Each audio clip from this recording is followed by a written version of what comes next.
Okay, so this is Antonia Krupicka-Smith, ANTONIA Krupicka-Smith, and I am the library director for the Council Bluffs Public Library. It is Friday, May 26, 2023, just after 2 o'clock, 2:09. We are at 400 Willow Avenue here in Council Bluffs in the library boardroom, and this is another entry for our oral histories archive related to this building and how it got started. And I am speaking with Mayor Matt Walsh. Matt, will you introduce yourself? Good afternoon. I'm Matt Walsh, Mayor of Council Bluffs. In my 10th year as mayor, prior to that, 18 years as a city councilman, lifelong resident of Council Bluffs. And my spelling of my name is Mattwalsh. Awesome. And so you mentioned what your role is now. What was your role 25 years ago? I would have been on the city council when they started the library. I actually go back to the Mildred Smock days of the old Carnegie Library and spent many hours in that library. I went to St. Francis Academy, which was fancy word for grade school, which was within about 300 feet of the old Carnegie Library. And so after school, we spent a lot of time there until Mildred threw us out. And it was well deserved to throw us out. We were kind of hellions in those days, and so we spent a lot of time sneaking in the back door and then running through the basement, which really didn't have any of the collection in the basement, but that the public had access to. And for whatever reason, they could never figure out that the back door was open, but we spent a lot of time there and then ran through the library, and like I say, she moved us on. But when I was 25 years ago, I was on the city council, and we recognized that that we'd outgrown the old Carnegie Library, and the city tried to pass a bond issue to get a new library built. I can't remember exactly what architectural firm we hired at that time, whether it was Leo Daly, who ultimately did this library, or somebody else, but for the bond issue, we had them do an architect's rendering, and they did the surrounding buildings about 3/4 size, and then did the library about 1 1/4 size. And so when people looked at that rendering, they were kind of shocked. It was way out of scale, and they said, this is way more building than we need. It literally looked like the Taj Mahal, and we will not vote in favor of this. And so the bond issue did not pass, and it was probably 2 years later. The Iowa West Foundation actually had some money by that time, and it was one of their first big community projects, and they led the charge, and many people in the community contributed to build this the beautiful building we had. They hired Leo Daly.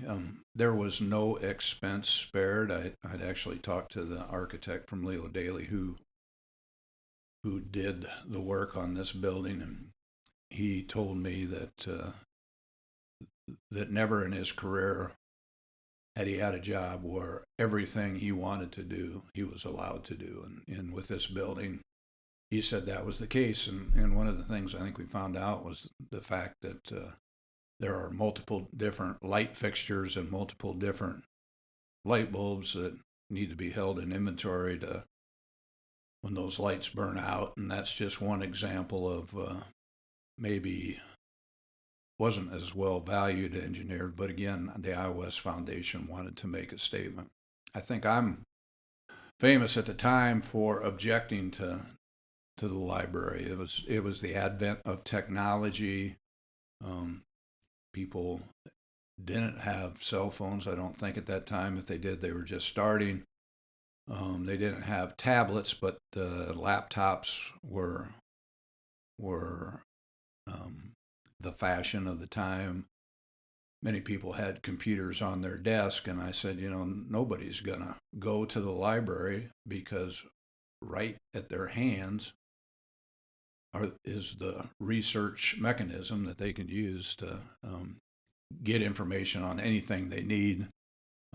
People are using, I'm trying to think what the reader tablets were at the time. There were two different brands, and you could order books online and read your tablet. So why create all this shelf space and house it in a magnificent building when nobody's ever gonna, within 10 years, nobody will ever come here? And so library directors that followed after that statement have reminded me how the lack of knowledge I had on the subject, and how the number of patrons that come to the Council Bluffs Library grows on a monthly basis. The number of, it's not just books today. There are multiple sources of information that the library dispenses to the general public, and I believe I'm correct that some 49,000 people have a library card today, and so and that's 25 years later. So it's a constant reminder of how sometimes I don't know what the hell I'm talking about. So. So you spoke a little bit about, your memories of that time. Do you have a memory of when you first heard, like, nope, this is happening, this building's being built? Like, what was your first reaction? What was your memory from that? Well, it was a somewhat dusty, dirty town at that time. And it wasn't just Council Bluffs. Downtown Omaha was, people were moving out into the suburbs and vacating the downtown, and there really wasn't a lot of reason to go downtown, and the businesses that were there were either shuttered or approaching being shuttered. And so the fact that there would be some attraction that would be a cause for people to come downtown was exciting as a city council person. And I say that having fully recognized that I wasn't sure that it was going to be successful, but it was a beautiful building, no expense spared, and so it took down some dilapidated apartments that were up on 4th Street, old red apartments with the front porches falling off them, and just being able to remove some of those dilapidated buildings and replace it with a new modern prairie-style building really, in and of itself, spruced up a multi-block area of downtown. Yeah. Do you have, do you think there was anything that was done wrong? You mentioned the lights. Do you think there's anything that, like, we opened those doors and you as a councilman or you as a citizen was like, you really messed that up? I don't have that recollection at all. There was, it was well planned, I think, by the people who planned it. It's become more expensive to run than the smaller Carnegie library, and a lot of that was just scale. Larger collections in those days, it was just books, and those just rotated in and out of the collection. But today with videos and DVDs, and the cost of a collection is higher. But I assume that would have been the case if we'd stayed in the old Carnegie Library, and so it's a pretty impressive building when you walk in it, and the envy, obviously, of communities throughout the metro and probably throughout the state of Iowa. As I said earlier, no expense was spared, I don't think. So even the furniture with it, the building has a prairie feel, and the furnishings inside kind of reflect that. And so Leo Daly did a good job of putting the library together with no infringement on the architect's vision and dream. So. Mm-hmm. Is there, do you have any memories of like opening day or moving the books over? No, I think we had a cocktail party in the library. I remember moving the books over was a big issue. That um, the books were heavy. One of the things I remember after the old Carnegie Library was vacated, at that time it was in a flood zone. And so we were trying to decide what to do with the Carnegie Library. We were told that we'd have to fill the basement with sand up to the ceiling because it was below flood level, and whoever took it over, and we contemplated selling it to a law firm because of its proximity to the courthouse, and really didn't have a good idea of a use for it until the Union Pacific Museum came along and solved that problem for us. But I remember a big community party inside the library where they did the unveiling. Yeah. Are you a gold card member? I am just a regular. I don't know if they gave me a gold card or not. They gave me a library card, which I hadn't had one for many years. Mildred probably revoked my blacklisted you. Yeah. the one thing that I remember kind of shocked me in the Mildred Smock days, you got 4 books and for 2 weeks, and they took the old rubber stamp that had the return date and spun the month and the day when I had to come back and stamp the inside the cover of the book. They put a little pocket with a card in it that you had to bring it back on that date.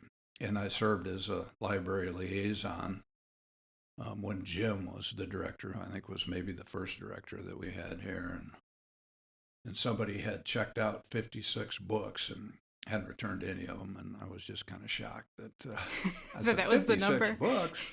No wonder the collection's so expensive. I said, somebody just decorated their bookshelf at home, but it's been a nice run for 25 years. Yeah. I heard... And the best librarian is here at the 25th year. So I heard that there used to be one memory I've heard about the old library, and I'm curious because I feel like you would remember this, that there was hopscotch in the kids area. Do you remember? They did have hopscotch. I think it was carpeted hopscotch, maybe. Okay.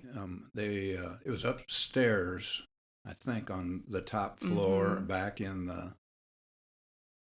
would be the northwest corner.